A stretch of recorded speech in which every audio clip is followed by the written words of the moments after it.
The Kentucky Small Business Development Center is a statewide, nationally accredited program that provides no-cost, confidential business coaching and training services. Whether you're just getting started or are ready to expand, we have the tools, resources, and expertise to help you succeed.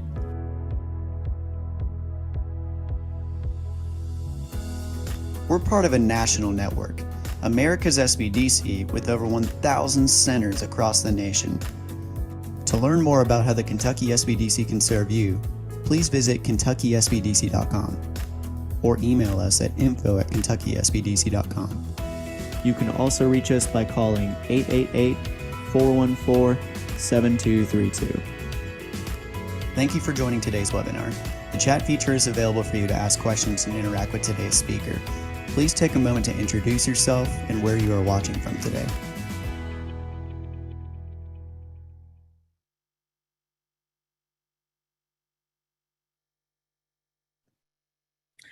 Hey, welcome everybody. I'm Dave Etkin. Thanks for joining me for another Wednesday webinar. I'm the director here in the Louisville Small Business Development Center, part of 13 centers across Kentucky. It's part of the Kentucky Small Business Development Center network. Glad you're here today.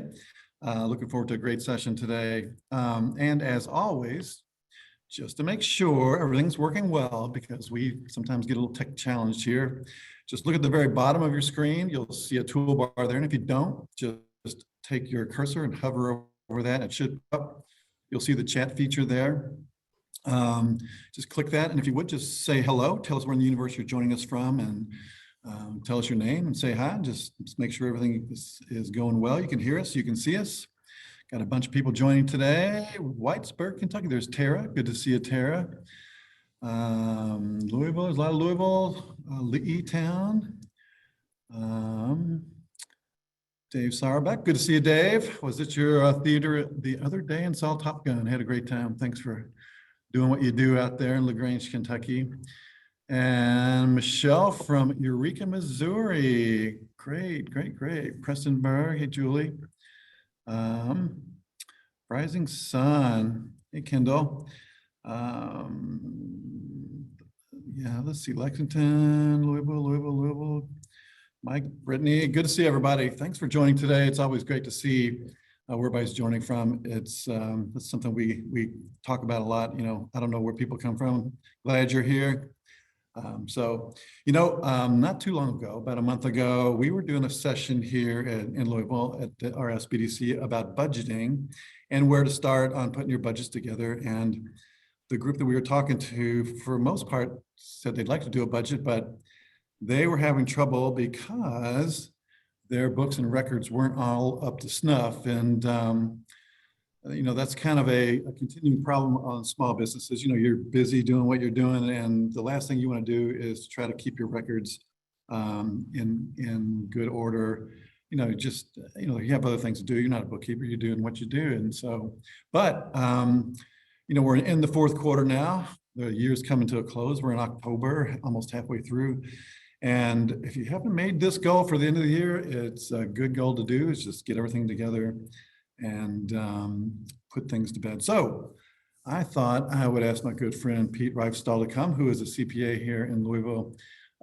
He is one of those great guys that likes CPA stuff. He likes taxes and bookkeeping, loves it. A little strange, but I'm glad he's here because one of the things he does is helps people put their businesses back in order, put your financial house in order, and he's a great resource. So I thought I'd get Pete to come on and talk to us a little bit about some steps to save some money, put your business house in order, and really be able to use that information in a positive way. So Peter, good to see you today. Good morning, Dave. Thank you for having me. I appreciate it. So with that being said, I'm going to let you introduce yourself a little bit more than I just did, and maybe put your slides up, and I'm just going to hand it off to you, and let's just get going and jump right in here. All right, sounds great. Let me get the obligatory PowerPoint slide presentation up here. Can you see it okay, Dave? It's looking good. Perfect. All right, again, my name is Peter Riefstahl. It's nice to meet you folks. Looking forward to this opportunity to chat with you guys today. Share some of what I've learned over 7 years or so in public accounting. working with clients of all shapes and sizes, levels of complexity, levels of organization, et cetera. I will get into some of those details and examples over the next hour. I'm looking forward to your questions as well on how I can serve you. Married for 12 years. I've got 3 young kids. Fortunately, my wife has the kids out today, so you won't hear any screaming in the background. So I owe her big time for that. But if there's nothing else, Dave, I think we should get started. All right. Have you ever had one of those moments in your life when something just clicked? One of those defining moments where a light bulb goes off and you realize something profound, whether about yourself or about your business. One of those moments occurred to me while I was in college. It was winter break, December 2004, near Philadelphia, Pennsylvania, where I had one of those moments of clarity. I had just returned to my dorm after closing up shop at the local Pizza Hut.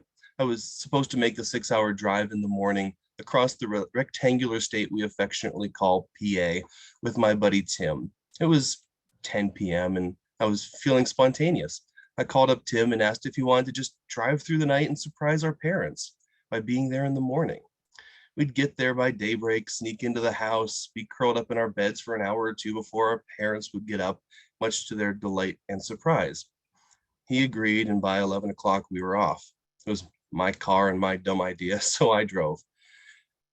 It wasn't 30 minutes into the drive, though, and I was starting to feel drowsy. But we were only 5.5 hours from home, and why stop now? Young and stupid at 19 or so years old. Another hour or two down the road, and Tim, my trusty partner riding shotgun, had fallen asleep. That's when I hit the rumble strips. Tim bolted upright, looked over at me, surprised as heck that I'd hit the rumble strips.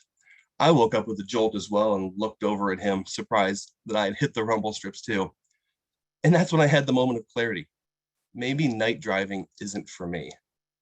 You ever had one of those moments? Not necessarily a life or death moment where your life flashes in front of your eyes, or maybe it's oncoming semi headlights or what have you, but perhaps a time when you realize that things aren't the way they should be. That moment that you realize maybe, just maybe, having a different or a more proactive plan would save you from a world of hurt. I can guarantee with 100% certainty, and you don't hear accountants make 100% claims very often, but with 100% certainty, I can guarantee that a proactive approach to your finances will put you in the best possible position for financial success. Let me say that one more time. A proactive approach, not a reactive approach. A proactive approach to your finances will put you in the best possible position for financial success. What do I mean by this? Most accountants, tax preparers, etc., exclusively do backwards looking work, an autopsy, if you will, every March or April, just preparing your tax returns and telling you how things went. A proactive approach creates a financial game plan and looks to the future to see where you're going so you can maximize your chances of where you want to be. What does this financial game plan include? Starts with a budget. Oh, a budget. Oh my goodness, everybody hates that word. So you know you're on track though, right? For revenue and spending. It includes cash flow studies to make sure you don't overdraft and incur those unnecessary bank fees. It requires that you project out into the future, whether 3 months, 12 months, 36 months, and anticipate where your business is headed. Again, we don't want an autopsy. We want to be proactive and plan for the future, not merely reactive. Let's jump in and consider the value of having a financial game plan. Why it's valuable for you, how to implement and run it, and some of the benefits from taking on this approach. Now, of course, we'll just scratch the surface. I'm happy to talk with you further, but let's get into some of the nuts and bolts to see where we can go with this. Why? Why have one at all? It's time consuming to set up a budget. It's time consuming to create a game plan, but in reality, you're actually conserving time. You're saving time. And who here has time to waste? Who just loves some extra time in their day to get one more thing done? Think about it. What would you do if you had more control over your time? By setting yourself up with a plan, you can actually save yourself time in the long run. It serves as that North Star, so you don't waste time wondering where you're going or what you're doing next, or pursuing options that aren't in alignment with your ultimate goals and plans. For instance, if your area of expertise is painting, how much time should you spend roofing? Sure, you might fix a shingle or two as a courtesy for a client while you're painting the gables. I painted houses throughout my high school years and into my early 20s with my dad. And we fixed a few shingles and pressure washed a little, but it wasn't our bread and butter, right? It's not in your best interest to take the whole painting crew off of a job and have them reshingle a whole roof. There are people that are better suited for that. You'll also make fewer impulsive decisions when you know where you want to go. So not only do you conserve time by making well thought out decisions, you get right to the point and do what you do best. You save time by not making poor choices, like painters doing roofing. Another option is saving money. Who here has money to waste? Especially with the economy the way it is, and inflation, insurance. I just saw our insurance premiums for the next year.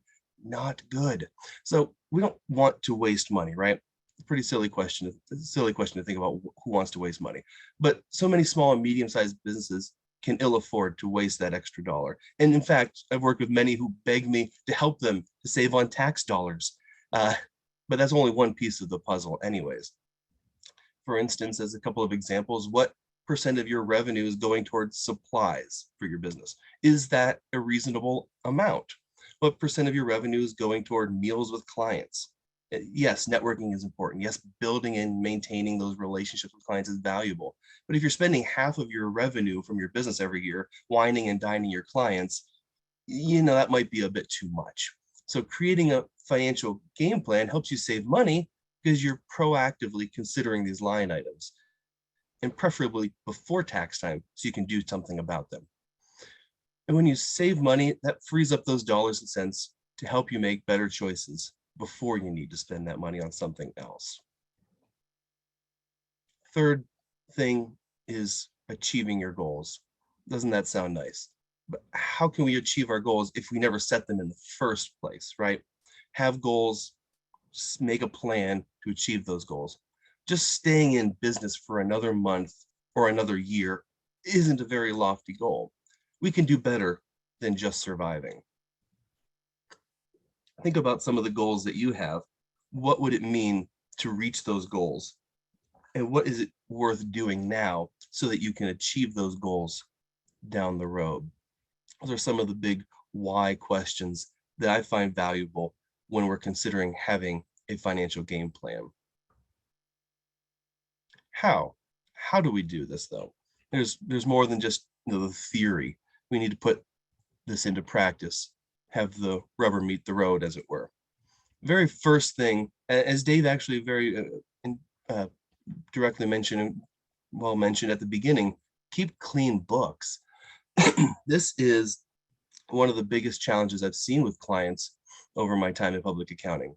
Without clean books, organized, accurate, timely, up to date, etc., you can't make informed, intelligent decisions. Just because there's cash in the bank does not mean that things are going as well as they could be. I've worked with business owners who operate under the assumption that just having a positive balance in the bank account is enough. And really, we could be doing so much more than just getting by. Everyone here obviously enjoys keeping their books up to date, right? Right. Yeah, exactly. Bookkeeping is not a favorite pastime for many people, not something we enjoy staying up late doing. I understand. But keeping your books clean, organized, and up to date provides tremendous peace of mind, in fact. Not only because we derive great joy from having the tasks we dislike taken care of, who wants to go out and pull weeds, right? But we also know there won't be any surprises when things are in order. We may not enjoy picking up our kids' toys, but we like even less stepping on those toys in the middle of the night. Anyone else been there, right? One of the biggest problems I've encountered in my several years in public accounting is unfortunately sloppy bookkeeping. And I can think of several clients who enlisted a spouse or themselves to maintain the books, but neither the spouse nor the business owner had the skills, experience, time, dare I say interest, to do this well. This resulted in sloppy books that had to be fixed anyways before an accurate tax return could be filed. They thought they were saving money, but in reality, they were only stressing themselves out and then spending more on tax return preparation that required cleanup work anyhow. Further, how much do you want to bet that all of the activity was recorded correctly and in the proper place and accurately if they just slapdash threw it together themselves and hope the accountant got it right? If we were together in a room, I'd want to play a game that I created. I call it pin the tail on the dartboard. Let me explain, and I think you'll get the picture. Ideally, we'd all be sitting together in a room, and I'd pick someone to come up front to play this fun game. You'd wear a blindfold, I'd spin you around 3 or 4 times, give you a sharp metal dart, and have you throw it toward the dartboard at the back of the room over the heads of everyone here. Sounds like a fun game, right? What are the odds that dart is going to go where it needs to go? This is kind of how it looks when I receive a QuickBooks file from a client who could be maximizing their time and value by focusing on what they do best rather than simply keying in numbers to a piece of software they don't understand and would rather not be using at 10 o'clock at night. Now, every business has financial limitations. I'm not stupid or trying to be condescending, but I think it's important to keep this in mind as your business grows, that spending your time keying in numbers may not be the best use of your time. One other thing I'd like to mention that there's an important difference between bookkeeping and accounting. This is just more of a note about what level of service you should expect to receive if or when you're ready and at the point to engage someone to assist with your own books. Generally speaking, a bookkeeper does the data entry, while an accountant can do data entry, of course, while also providing analysis of the books. It's important to keep this in mind. Obviously, the accountant does the higher level work in this comparison, but what sort of value are you deriving from the help you enlist? And what sort of information do you want to get from the investment in someone's services? Personally, I think there's tremendous value in having that extra bit of analysis that you either don't know or don't have the time to learn provided for you in a summary format, whether quarterly or monthly, to help understand things a little better and make informed decisions. Next point I want to make, cash is king. Cash is king. When you have a financial game plan, it helps you understand where your cash is going, where it's coming from, keeping track of it holistically, not just looking at the bank and saying what's posted or what's not, but receivables, payables, your liabilities, things that you know are coming due in a couple of weeks, keeping track of those as well. This doesn't simply mean having a positive checking account balance. It means having the financial flexibility to do what you want when you want in order to put your business in the best position for success. Do you need a new truck, certain piece of equipment, maybe to buy inventory in bulk so you can get that discount? Paying attention to cash levels is vital. Having extra cash in the bank can also keep an inconvenience from becoming an emergency, and nobody has time for emergencies. Further, understanding your cash ins and outs makes a world of difference in other ways, and I'll come back to this point later, but if you're not collecting on your receivables fast enough, that's going to make it harder for you to pay your regular expenses, pay your employees, make those big ticket purchases. It's different from, say, top line revenue. Your revenue, your sales can be fantastic, but understanding the cash management can make or break even a business that's having tremendous sales. 7 figures, 8 figures, it doesn't matter. It comes down to keeping track and using that cash wisely. And without having cash on hand, you're relying on debt or you're cash strapped. And while debt can be fuel to your fire, it can also be the fuel that burns you. One last point here on the how slide is break it down. Break down the numbers. You've got 2 primary financial statements. There's another called a cash flow statement that is vitally important as well. But the 2 big ones I'll talk about right now, just for understanding your financial game plan, are called the balance sheet and the income statement. If you're not familiar with these, it's well worth getting acquainted with them. Your balance sheet shows your assets and your liabilities, what you own versus what you owe, and that old tried and true analogy. The difference between these two is what's called your net assets or your equity.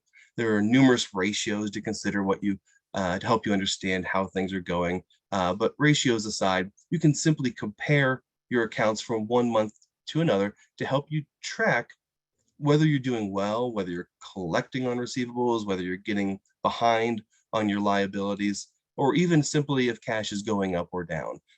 But looking at your cash account from month to month to month to month helps you track that and pay attention to these things. The other one is called your income statement. It shows your revenues and your expenses, hopefully ending in net income rather than a net loss. And ratios can be applied here as well. What percent, for instance, of your revenue is spent on payroll? Is that good or bad? What about travel expenses, supplies, equipment? You get the idea. There are ways to find industry standards, see if you're within the norm, see if it's comfortable for your business to add another employee, for instance. But keeping track of these things only happens when you have the financial statements clean and prepared for you. How much time are you dedicating to analyzing financial statements? I'm going to guess for most people, if they even have them, they go in a drawer. Not to be condescending, it's just we're busy, right? But having it analyzed for you so you can make those big picture decisions, get that snapshot so you have a quick summary. Hey, things are going really well. Income is up, not just revenue, or maybe revenue's down, but income's up. Wouldn't that be counterintuitive? We're not selling as much, or we're not selling to as many different industries, but we're able to focus in on what we specialize in, so we're not wasting time and expense.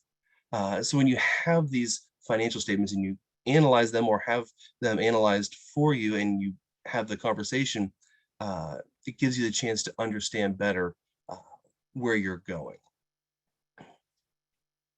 If you're not in that situation just yet where you've got the financial statements prepared, that's one area I would strongly encourage your focus to go toward, because having consistently prepared clean financial statements will go a long way toward understanding what you need to work on or how you can improve your cash position. And even if your business is still in the early phases, and maybe even especially if you're still in the early process of growing your business, there's value in getting your financial house in order, because complexity will always find you. And it's better to be prepared early rather than trying to clean up a mess later. So let's take a look at a couple of benefits. We've seen why, we've seen some how of having the value of having a financial game plan, but let's take a look at some benefits. What benefits come from doing the hard work, and it is hard work, of creating and analyzing a financial game plan? One of the first points I would suggest considering is that it actually gives you the opportunity to be weird. Be weird, be different. First, you'll be weird because you'll have a grasp on something that most of your competitors don't and won't. Sometimes being weird is a good thing, especially when it gives you a competitive advantage. Additionally, you can be weird by playing with the numbers in a legal way. Normal accounting, just as an example, normal accounting says accelerate your expenses and push off the revenue. So for instance, at the end of the year, we're in Q4 right now, conventional wisdom says accelerate your expenses, pay off as much as you can, prepay your rent, do all these things to minimize your tax liability, right?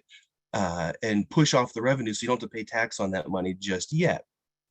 That's not terrible by any means, and this isn't necessarily a one-size-fits-all answer, but what about flipping that logic on its head? If we invoice timely and try to collect sooner, get that cash in sooner, don't let the tax tail wave the whole dog. Don't be so afraid of, yeah, you made the money, you got to pay taxes on it. Sure, that stinks, I get it, but it's better to have cash than not.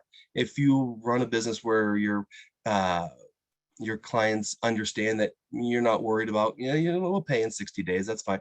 Yeah, that creates difficulties for managing your business. You want that money in sooner than later. And for most small and medium-sized businesses, The tax return rule is called cash basis, meaning cash in, cash out is what determines the taxable nature of the transaction. Basically, you got the money on December 31st. Let's just do a quick example. You normally make $500,000. You've got one big job and you get paid for that on December 31st, and it doubles your income for the year. If you get paid for that on December 31st, that's taxable income at December 31st. You push it off by one day, it's now taxable income for the next year. So which strategy is best? You can be weird and play with that if you want that money in sooner for whatever reason. But you can mess with that in a legal way and determine when you have, I guess I see you laughing, David. We have to be careful with what's the legal reporting of these things, of course. But you can play with these deadlines and slow down or speed up your cash receipts and payments based on what your planning is. If you can slow down paying your expenses, for instance, reasonably, not trying to screw anybody over, of course. But then you save that money, you keep that money in the bank, you minimize the risk of overdrafting, or maybe you have that money so you can pay cash for a large or bulk purchase. So you can be weird. You can do things that are out of the normal. You can play with those numbers and try to put yourself in the best position possible. The next benefit is predicting the future. We all wish we had that elusive crystal ball. Wouldn't that be nice, right? To know for certainty, for certain what's going to happen. But when you have a financial game plan, one of the benefits is that you can anticipate what's going to happen. Whether the market is boom or bust, you have a strategy in place that's proactive rather than reactive. And this is on a business by business basis, of course, not one size fits all. For some, this might mean stockpiling cash, for instance, cutting expenses down to the bone, doing bare minimum. For others, it simply means having a $1 million line of credit to ensure liquidity when needed, even if it's debt-based. The point, though, is that you're able to anticipate multiple future scenarios and act accordingly because you've taken the time to establish a financial game plan to put yourself in the best possible position for success. A third point here is third benefit I want to mention is outlasting your competition. And this is one of the best benefits I can think of from having a financial game plan. Something like 20% of businesses fail in their first year. 50% fail within 5 years, and around 2/3 of businesses fail within 10 years. I've actually seen one statistic that puts that number as high as 96% fail within 10 years. Either way, we'll go with the lower number. 2/3 of businesses may fail within the first 10 years. Those are not pretty statistics and don't bode well for any of us who want to continue running our business. But who thinks their business is going to lose when they've got a plan and their competition doesn't? It's hard for me to envision a scenario where having a game plan ever puts you at a disadvantage. So when you understand where your business currently stands and you have a game plan that sets you up for success, how could you do otherwise than to outlast your competition? And this puts you at a very strategic advantage. Some of the most successful businesses I've worked with or for have a strong grasp on their financial situation. There's a reason accounting is called the language of business. These businesses understand how important cash flow is, and they make a plan for it. They understand that top line revenue isn't everything, especially if you're not generating more net income with that extra revenue. And they understand that having clean books puts them in the best position to outlast their competition. And really, at the end of the day, that's what we all want, to maintain our business and continue doing what we love. So back to my night voyage across the great state of PA with my buddy Tim. We continued our drive for the next several hours, pulling off on the side of the road to take several breaks as needed. Then as day broke and we were asleep on the side of the road, still actually about 90 minutes from home, I heard a tapping on the window. Well, I had fortunately and wisely pulled over safely. Not every passerby felt the same way. So someone had called the police to check on our parked vehicle. Waking up to a police officer tapping on your window is a great way to help you stay awake. Fortunately, the rest of the drive was uneventful. We never did crash into anything, and our parents were pleasantly surprised to see us. But as I mentioned at the beginning, I had my moment of clarity that night. I realized that night driving isn't for me. That doesn't mean I've never driven at night since that enlightening evening, but I'm certainly much more aware of how drowsy I get. And coffee is my friend. And I believe the same is true with us as business owners. While we may not always be able to do everything to play to our strengths, if we can at least put ourselves in the best position to succeed by recognizing the value of a financial game plan, we'll have a much better chance for success. Everything I do is done to ensure your business is successful month after month, year after year. I believe in addressing challenges thoughtfully from multiple angles and differently from the services you would receive from an ordinary tax preparer. The way I do this is by investing my time in you and in your business to ensure that you have the tools you need to make the best decisions possible for long-term success. I'm a proactive accountant and tax strategist. Would you like to work together? Thanks so much for your time. I look forward to any questions you have either now or by email. I got my website there on the screen, as well as my personal email. Feel free to reach out. Thank you. Thanks, Peter. So if anybody has any questions or comments, go ahead and put those in the chat and we'll spend some time talking to Peter. You were asking, or you were talking a little bit about, looking at your financial statements. And what's the process that you would recommend somebody use to do just that? I mean, what would you tell them to do? What would be the step-by-step if you've never done that before? Sure. Well, I mean, the first step, of course, is getting your financial statements in order, right? Getting something like QuickBooks Online, Xero with an X, Xero. Xero is a really popular one as well.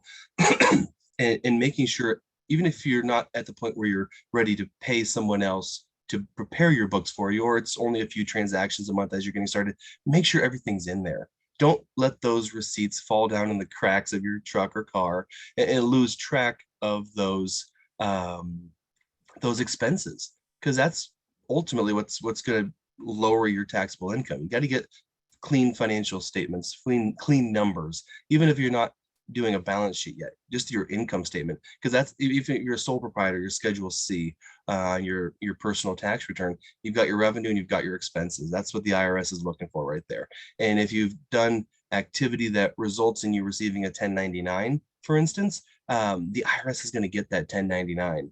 And they're going to see you made 200,000 from here and 50,000 from here and 9,000 from here and 20,000 over there. And if those numbers don't add up as a top line number, they're going to ask questions. But also, they don't know what your expenses are, so you need to provide that information. So the IRS sees the income side of it, but they don't see the expense side. So get clean numbers and then start to think about, am I spending too much on fuel? Could I get by with a smaller vehicle? Is my truck payment, the interest on it, only the interest is deductible for tax purposes, $400 a month out of my $900 payment? Could I just have a vehicle that's only $400 a month? Maybe I won't save as much in taxes, but I won't be spending as much on a monthly payment. So that's what I would suggest, is get things in order, and then you can really dive into those numbers, even if it's not a full-fledged set of financials just yet. Even at the most basic level, you can get something in Excel, if nothing else, and start tracking these numbers and pay attention to where the money's going. Dave Starbuck, who, just a shameless plug here, owns a great drive-in in LaGrange, Kentucky, and great place to go see a movie on weekends. So I encourage you to do that. But he says he's QuickBooks Online for his business, including payroll. What, if any, additional backup do you suggest beyond the QuickBooks Cloud? Oh, backup, like as far as supporting it? Yeah. I mean, I would certainly trust that QuickBooks has redundant servers, etc., to make sure things are stored properly. You could always Google accounts. I mean, that's about the biggest one out there right now. My wife and I pay $2 a month for some extra storage, an extra 100 gigs of storage. So it's really low cost way if you want to back your files up, save the QuickBooks file, so you've got that, and then of course copies of receipts, payroll records. Keep those payroll records, man. Those are very important to keep track of too. And I know nobody likes doing payroll either, but yeah, you got to keep on top of those payroll filings. Right. So let's just say that you have clean books and records, and you Sure. want to prepare a budget. What would be the step-by-step process that you would recommend telling the folks out there how to prepare their first budget? Sure. I would start by looking backwards, look at what you did last year. And if assuming we're not talking a brand spanking new business, but even if it is, you start by thinking, how much am I going to generate this year? How much is my top line revenue going to be? I mean, $100,000 of revenue versus $1 million of revenue, two very, very different things, right? Once you have that, then of course, the industry matters. Are you a service industry where it's just you and your station wagon with some ladders and buckets of paint? Do you need employees? These are things you factor in. There are industry standards that we could look up as well for ratios. I mean, you could even eyeball it and say, look, if I want to have any sort of income myself, I can't be paying 80% of the revenue to employees, right? So considering what your income is, considering what you expect it to be, I should say, for the year, and then tracking that on a month by month basis throughout the year to see if you're in line. Is your revenue earned ratably throughout the year, 1/12 every single month? Are you seasonal? Obviously, we don't care so much about January and December if you're a lawn mowing business, but maybe that also tells you I've got opportunity to shovel snow or do something else, clean sidewalks, pour salt for people in the neighborhood, anything to make money during those times when you're not as busy, if you're lawn care, for instance. But having an idea where you expect your peaks and your troughs to be, and then comparing those to actual on a monthly basis. More often if you have time, but certainly monthly. Reconcile that bank statement, see where the cash ins and outs came from and went to, and then comparing that to the budget of what you expect is going to happen for the year, because it's a budget, right? A budget is flexible. It's by definition uncertain. But the point is to track your actual beside it. You could use percentages as well as actual dollar amounts to see, do I expect to spend more at the beginning of the year as I gear up for the season? Or if I need to buy a new lawnmower, you're not going to have a $4,000 expense every single month, hopefully, but you might every March buy a new large ticket item or a couple new weed whackers or what have you, and that might be part of something you factor into the budget as well. Every March and April, as I'm gearing up, I'm gonna go crazy on spending, so that means I need to save the money from the last year for that as well. So those are some of the thoughts I have on that. Mm-hmm. So I got a question from Melissa Smith. Melissa, I don't know if you're the same Melissa that we used to work with us here at GLAB, but if so, hello. If not, hello for the first time. But she says, I put money in my business for equity. Can I pull that money out as an equity repayment? Mm-hmm. You just take it out. What I guess the one thing I think about when I hear that is what kind of business do you have? That is something that's very, very important, that I've worked with a lot of clients who don't even know what kind of business they have. Do you have a partnership? Do you have an S Corp? Is it a Schedule C? People throw around this LLC like it's the be all end all of, oh, I have an LLC. Okay, cool. But what do you, that's at the state level. I should clarify that, make that very, very clear. An LLC, a limited liability company, is something you register for at the state level. The IRS doesn't care what an LLC is. They care, do you have a partnership? Do you have an S Corp, a C Corp, or a Schedule C? So those are your federal tax brackets or organization thoughts. So if you have an S Corp or a partnership, for instance, those draws and distributions and capital contributions, et cetera, are vitally important. I can't stress it enough how important it is to keep track of that. If it's just a Schedule C, even if it's an LLC, if it's just a Schedule C, you file it on your own personal tax return, it's not as big of a deal. It might be good to keep track of it if you're thinking you might incorporate. You can carry those losses forward if you have losses from the business and there's value in it long term. But if you don't see this ever becoming more than just a hobby, you make some things, you enter them at the craft fair, you do a little mowing on the side, small house repair projects, you make $8,000 a year on it.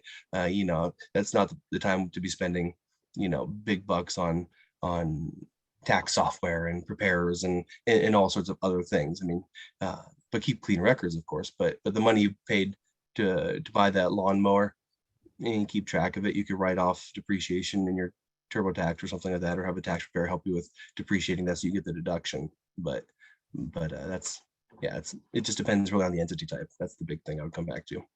Yeah. Here's a similar question from Steve. Hey, Steve, good to see you. What is better, a single member LLC versus an S Corp? He actually is a single member LLC and he files on his Schedule C. Great. It's a good question. It's a popular question. It's one I can't give you a good answer for right now, except to say that one of the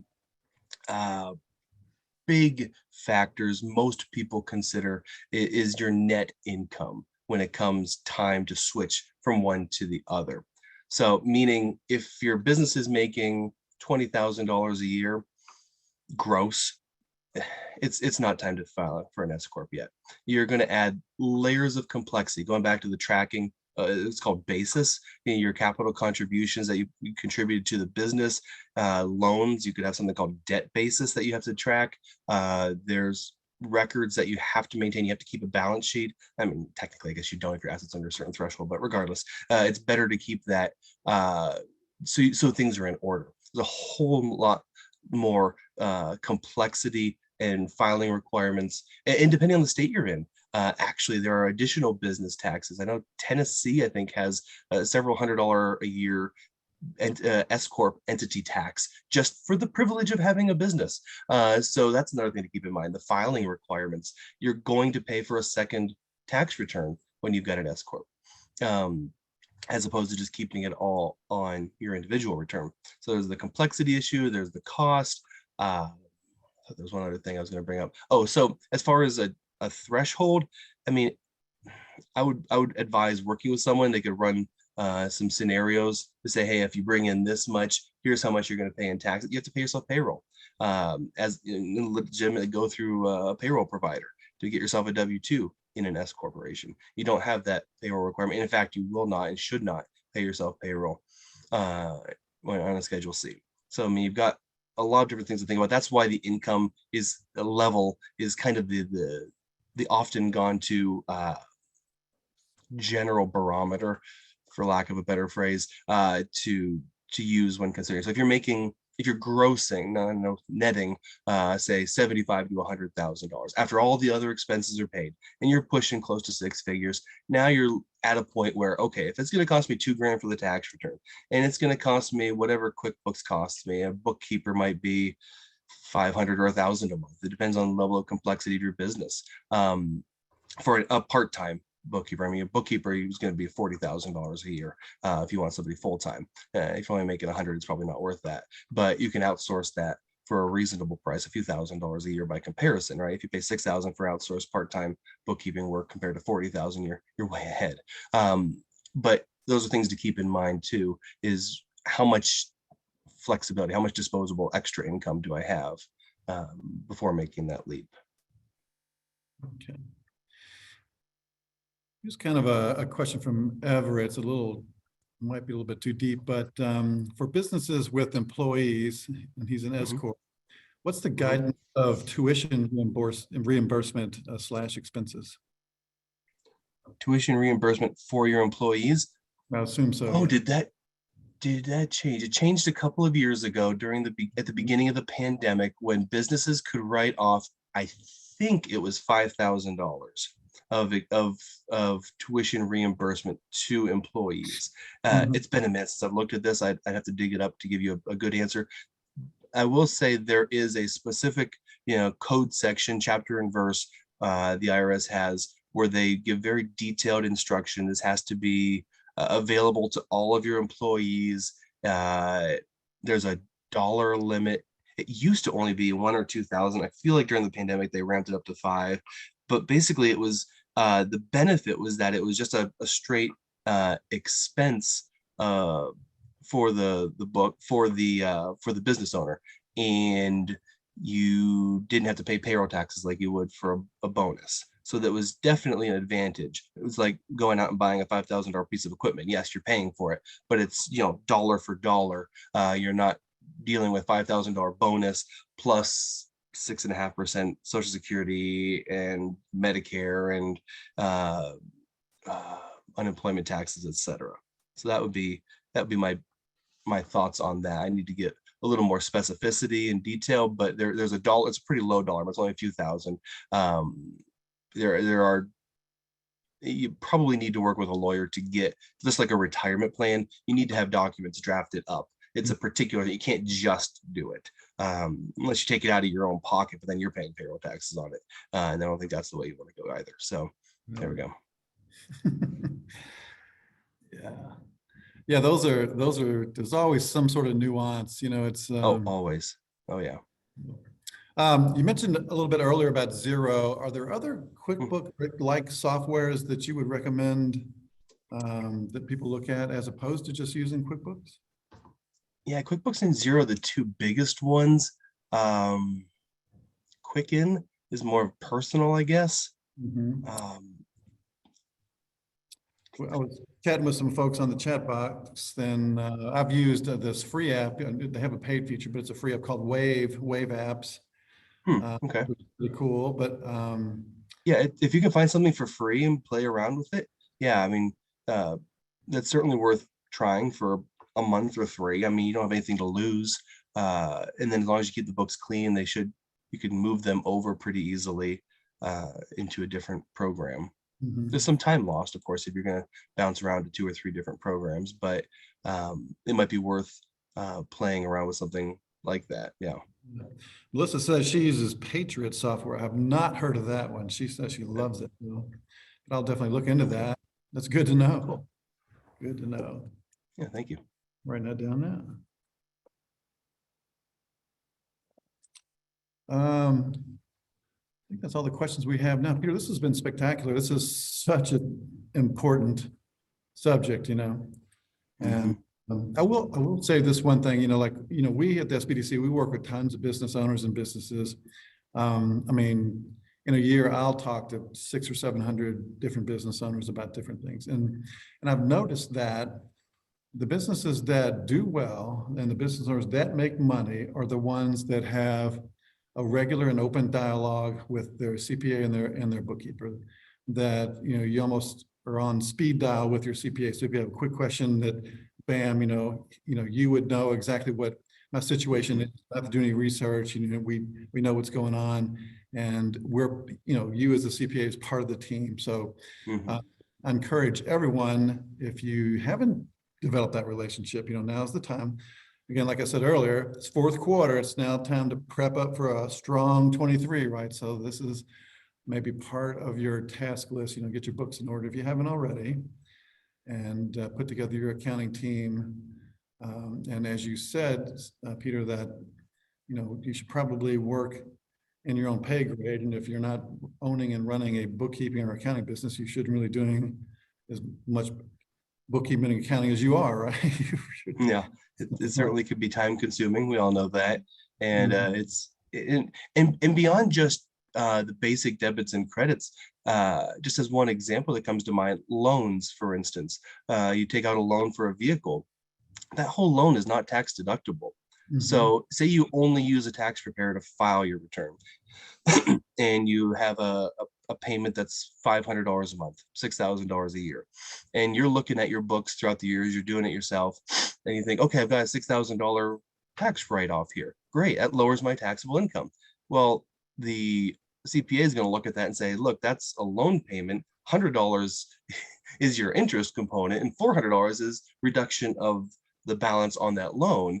So $4,800 is now no longer deductible. That gets becomes a reclassifying journal entry. You move it back up to the balance sheet to reduce your loan balance, right? Just like if you had a mortgage payment, you're what the bank website says and what your computer say are 2 different things. Your Excel spreadsheet or QuickBooks or whatever. QuickBooks is, of course, only as good as what you put in there. If you put the wrong information in there and think you've got $6,000 of deductions, when you've only got $1,200 of deductions, you've now got $4,800 of taxable income. Right. All of a sudden, $5,000 times 20% for your tax rate, just a round number, would be $1,000 you got to come up with real quick that you weren't expecting to pay, right?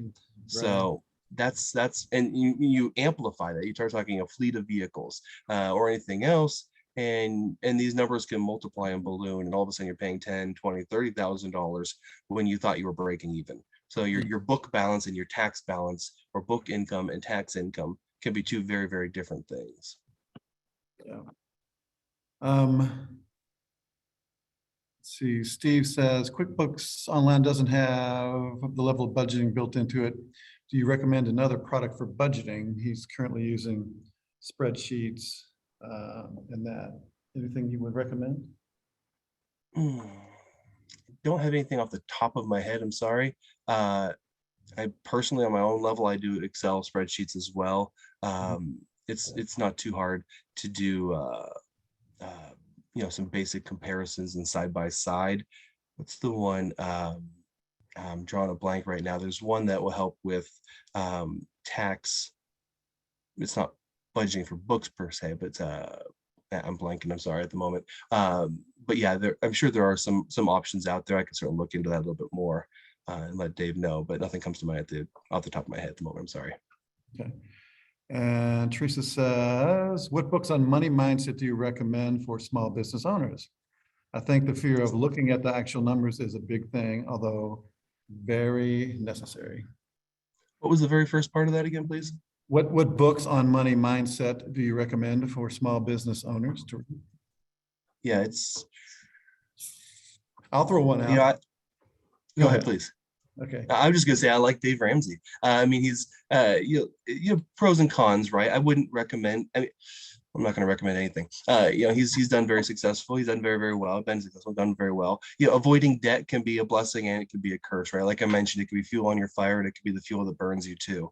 So when you're looking at someone like him or anyone like that says don't use any debt at all, like that can trip you up too, because you need to be able to make payroll, and God forbid you miss payroll and things are going to get out of control real fast.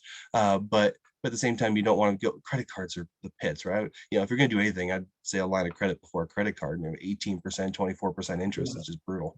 Exactly. But yeah, go ahead. What were you going to say, Dave? It's called Managing by Numbers, and it's a really good book. It's pretty good read. So check that out. Profit First by Profit Mike. First is that's a good one. Malkowitz.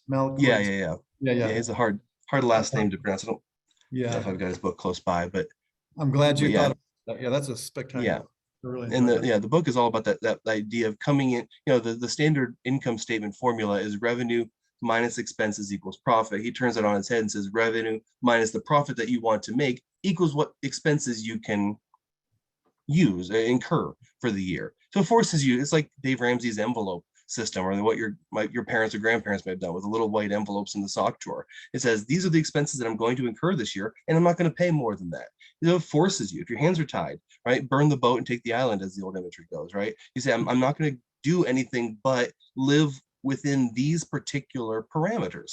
It's not easy, but if you force yourself to do it, it's easier than having an out.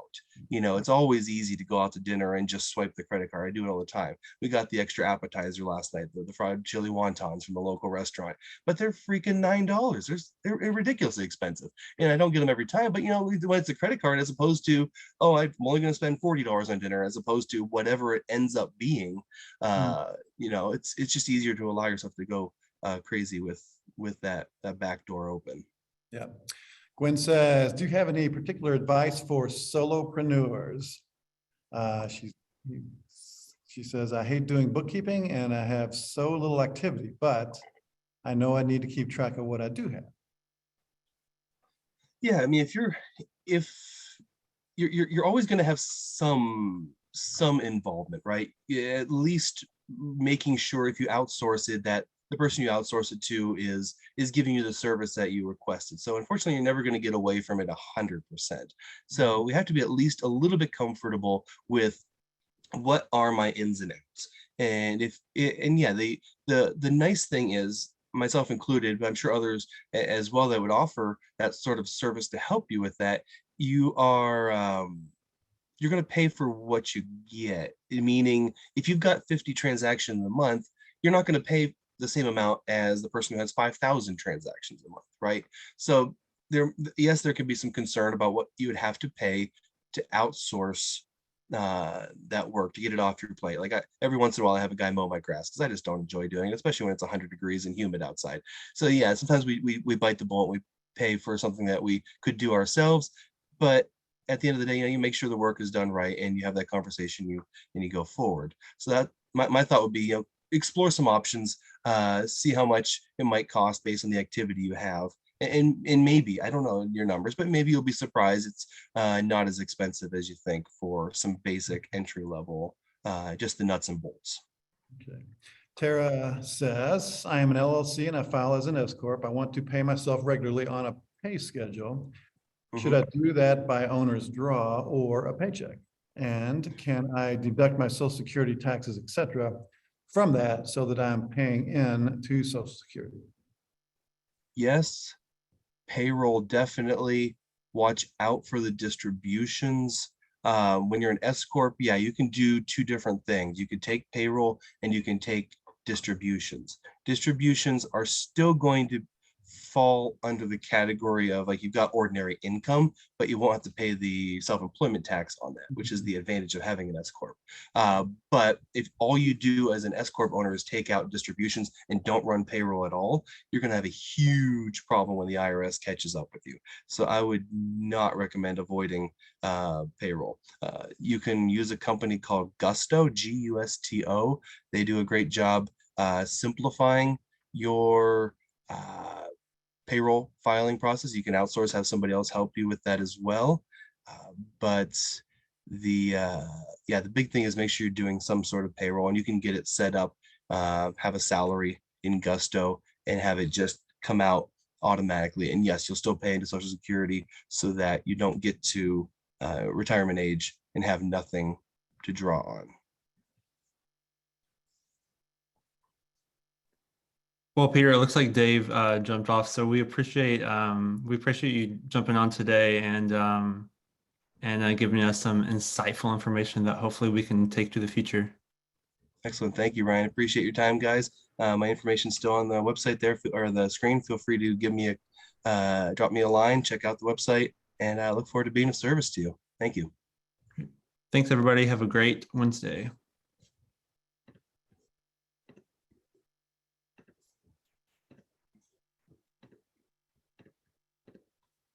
Thank you for joining today's webinar.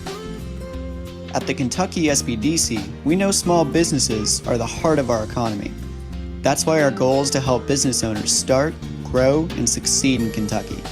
Find out more about how our no-cost business coaching, training, and resources can help your business. Visit us at KentuckySBDC.com.